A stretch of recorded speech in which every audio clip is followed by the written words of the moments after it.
But this is one of the lines that he coined out of the testimony of the young man that, prompt the lyrics of this hymn. The guy said something which he put there. He said, I'm not quite sure, but I'm going to trust and I'm going to obey. So somebody is telling you he's not sure, I'm not certain of the next phase of my life, of what will come next to me. But one thing I know for sure is that I'm going to trust God and I'm going to obey him. So that's fascinating. So the writer of the hymn, which is Daniel B., was at the revival meeting where this testimony was shared. And that testimony strike a chord in his system that someone is saying, I'm not sure and I'm not certain, but the only thing I'm going to do is to trust and obey. And that takes us to the scripture directly. What Job said, he said, even though he's slain me, he said, yet will I trust him. So it's a powerful testament of men who have faced trials and temptation, yet they put their total trust and faith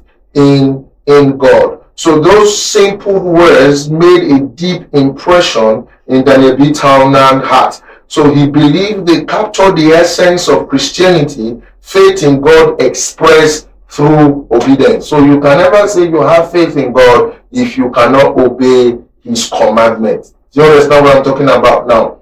So the essence of Christianity is for you to express your faith in God through obeying his precept, his commandment, and his laid down rules and regulation. Townend later shared that the idea with John H. Summers, who wrote the hymn lyrics,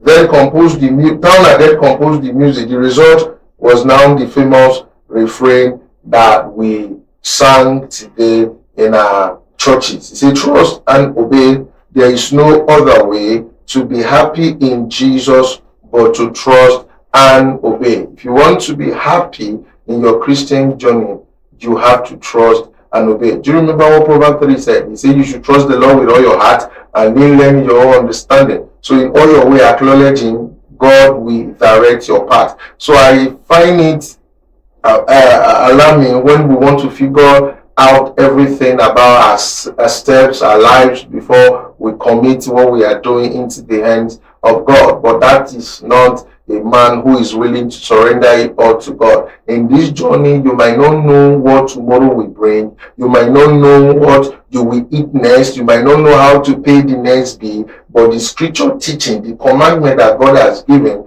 is that we must trust and obey his